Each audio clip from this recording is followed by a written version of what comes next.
Dreamland જંગલમાં મિંકી ચકલી સૌથી વધારે પસંદ કરવાવાળું પક્ષી હતી, કારણ કે તેના જેવું આખા જંગલમાં કોઈ ન હતું. એકવાર મિંકી ચકલી પોતાના માળામાં બેઠી હતી. ત્યાં જ સોનું કબૂતર ત્યાં આવ્યો. મિંકી બેન, મારે તમારી મદદની જરૂર છે. મારો દીકરો ચિંકુ કે જેને ઉડતા નથી આવડતું, તે રમતમાં ખાડામાં પડી ગયું છે. તે ખાડો તો ખૂબ જ ઊંડો છે અને તેનું મોઢું એટલું નાનું છે કે તેમાંથી હું નથી જઈ શકતો. પણ મને લાગે છે કે તું તેમાં જઈ શકે છે અને ચિંકુને બહાર લાવી શકે છે. હા, તો પછી રાહ શાની જોઈએ છે? ચાલ જલ્દી જઈએ. મિંકી ચકલી સોનું કબૂતર સાથે નીકળી પડી અને એક જગ્યાએ પહોંચી.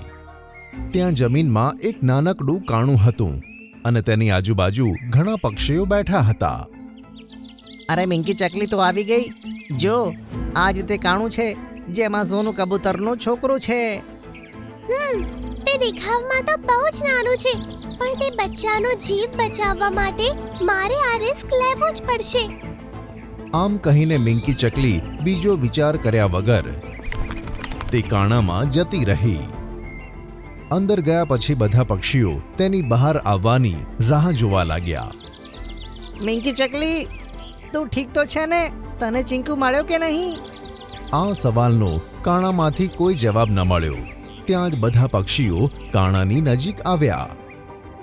ત્યાં જ મિંકી ચકલી તે કાણામાંથી બહાર આવી અને બધાએ જોયું કે ચિંકુ તેના પગમાં લટકેલો છે.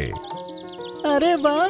મિંકી ચકલીએ ફરીથી પોતાના જાનના જોખમે મારા દીકરાનો જીવ બચાવ્યો. કેટલા ગર્વની વાત છે. હું જ્યારે પણ કોઈની મદદ કરું છું ત્યારે મને ખૂબ જ સારું લાગે છે.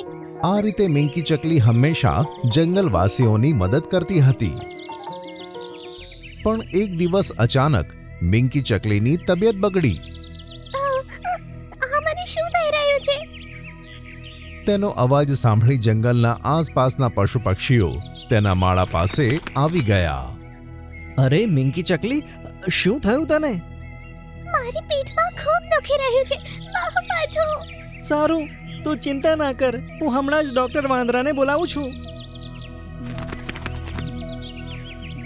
થોડી વારમાં સોનું કબૂતર ડોક્ટર વાંદરાને બોલાવી લાવ્યો. અરે મિંકી ચકલી, મને ખબર નથી પડતી કે હું શું કહું અને કેવી રીતે કહું. અરે બતાવો, શું વાત છે કે તમે આટલા ગભરાઈ રહ્યા છો? મિંકી ચકલી બધાને મદદ કરે છે. આપણે પણ તેની તકલીફ દૂર કરવામાં પૂરેપૂરી મદદ કરીશું. મિંકી ચકલીનું પેટ ખૂબ જ ખરાબ થઈ ગયું છે. જો સાંજ સુધી નીલું સફરજન ન ખાધું તો તેની મૃત્યુ થઈ જશે. આ સાંભળી બધા ચોંકી ગયા અને મિંકી ચકલી પણ ખૂબ જ હેરાન થઈ ગઈ. જો નીલું સફરજન લાવવાનું હોય તો હું તે લઈ આવીશ. મને ખબર છે તે ક્યાં ઉગે છે. તમે ડરાવી કેમ રહ્યા છો? હું એટલા માટે કહી રહ્યો છું કે માણસોએ આપણા જંગલના 100 વૃક્ષો કાપ્યા, જેમાં નીલા સફરજનનું પણ તે ઝાડ હતું. તેથી હવે તે મળવું અશક્ય છે. આ સાંભળી બધા ખૂબ જ દુઃખી થયા અને મિંકીની સામે દયાભરી નજરોથી જોવા લાગ્યા. અને ત્યાં જ છોટું સસલું આવી ગયું. અરે છોટું સસલા, આ તારી આંખમાં શું થયું? આજે સવારે જ મારી આંખમાં એવી વસ્તુ પડી ગઈ છે જેને કારણે ખૂબ જ બળતરા થઈ રહી છે. મારી આંખ પણ નથી ખુલતી. અરે લાગે છે કે તારી આંખમાં આગના ઝાડના પત્તાનો રસ પડી ગયો છે. તો હવે ઠીક કેવી રીતે થશે? જ્યાં સુધી મને ખબર છે, કાળી પહાડીની તળેટીમાં એક એવો છોડ છે જેના પર લીલા રંગનું ફૂલ ઉગે છે. જો તે ફૂલની એક પાંખડીનો રસ તારી આંખમાં નાખી દઈએ ને તો તારી આંખો ઠીક થઈ જશે. અને જો એવું ના કર્યું તો આંખની સાથે સાથે તારું કાન અને મગજ પણ ખરાબ થઈ જશે. પણ કાળી પહાડીની તળેટીમાં તો ખૂબ જ અંધારું હોય છે અને દિવસમાં પણ ત્યાં કશું દેખાતું નથી. તો ત્યાં કોણ જશે? આ કામ હું કરીશ. અરે, તારી તબિયત તો એમાંય ખરાબ છે, તો તું ત્યાં કેવી રીતે જઈ શકે? કોઈ વાંધો નહીં, મારી પાસે રાત સુધીનો સમય છે. મારા મરતા પહેલા હું છોટું સસલાને નવું જીવન આપીને જ જઈશ. આ સાંભળી બધા જાનવરોની આંખમાં આંસુ આવી ગયા અને મિંકી ચકલી કાળી પહાડી તરફ નીકળી પડી. 1 કલાકની મુસાફરી પછી તેને કાળી પહાડી જોવા મળી. મારા પેટમાં બહુ જ દુખાઈ રહ્યું છે. હે ભગવાન, મને ફક્ત મારું છેલ્લું કામ પૂરું કરી લેવા દેજો, પછી તમારી જોડે બોલાવી લેજો. તે હિંમત કરીને કાળી પહાડીની તળેટીમાં ઉતરવા લાગી અને આમ તેમ જોવા લાગી. અહીંયા કેટલી બધી વનસ્પતિ છે, તેમાં હું લીલા ફૂલને કેવી રીતે શોધું? પોતાના દુખાવા સાથે તેણે ઘણી વાર સુધી શોધ ચાલુ રાખી. આખરે તેને લીલા ફૂલનો છોડ જોવા મળ્યો. તેણે એક ફૂલ તોડ્યું, પણ જેવી તોડીને તે ઉડવા જાય છે તો તેની તકલીફ વધવા લાગી.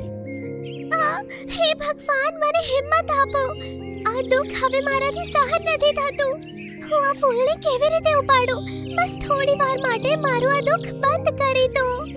તે જમીન પર બેઠી બેઠી ઊંડા શ્વાસો લેતી હતી. તેની આંખો બંધ થતી હતી. ત્યાં જ તેની નજર સામે એક ઝાડ પર પડી કે જેમાં નીલું સફરજન ઉગેલું હતું. અરે વાદળી સફરજન, આ તો તે જ સફરજન છે જે ખાવાનું વાંદરા ડોક્ટરે મને કહ્યું હતું. તેણે હિંમત કરી અને ઉડીને ઝાડ પર બેઠી. લીલા સફરજનમાં તેણે 2-3 વાર ચાંચ મારીને સરસ રીતે ખાધું. તે ખાતા જ તેનો દુખાવો ગાયબ થઈ ગયો. અરે વાહ, હું તો એકદમ સરસ થઈ ગઈ. ભગવાન તમારો ધન્યવાદ. હવે તેણે ફૂલને ઉઠાવ્યું અને સ્ફૂર્તિ સાથે આકાશમાં ઉડી ગઈ. થોડી વાર ઉડ્યા પછી તે પોતાની જગ્યાએ પાછી પહોંચી. છોટું સસલું દર્દથી પીડાતું હતું. અરે, મિંકી ચકલીએ પોતાનો વાયદો ફરીથી નિભાવ્યો. તે આવી ગઈ. ડોક્ટર વાંદરાએ મિંકી ચકલી પાસેથી તે લીલું ફૂલ લીધું અને છોટું સસલાની બંને આંખોમાં નીચોડ્યું. જેવો રસ આંખમાં પડ્યો કે સસલાની આંખો ખુલી ગઈ અને દર્દ ગાયબ થઈ ગયો. અરે વાહ, હું ઠીક થઈ ગયો. તારો ખૂબ ખૂબ આભાર મિંકી ચકલી. મિંકી ચકલી, તારા પેટનો દુખાવો કેવો છે? તું તો હવે સ્વસ્થ લાગે છે. અરે થયું એવું કે જ્યારે હું છોટું સસલા માટે ફૂલ લેવા પહોંચી તો તે ફૂલની પાસે મને વાદળી સફરજનનું ઝાડ દેખાયું અને મેં તેને ખાઈ લીધું.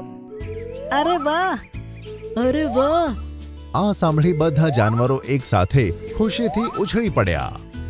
પછી ડોક્ટર વાંદરો બોલ્યો કે મિંકી ચકલી છોટું સસલાનો જીવ બચાવવા માટે ત્યાં ગઈ હતી. તેથી ભગવાને તેની મુશ્કેલી પણ હલ કરી નાખી. હા, સાચું કહ્યું. બીજા વિશે સારું વિચારવા વાળા લોકોનું ભગવાન ક્યારેય ખોટું નથી કરતા.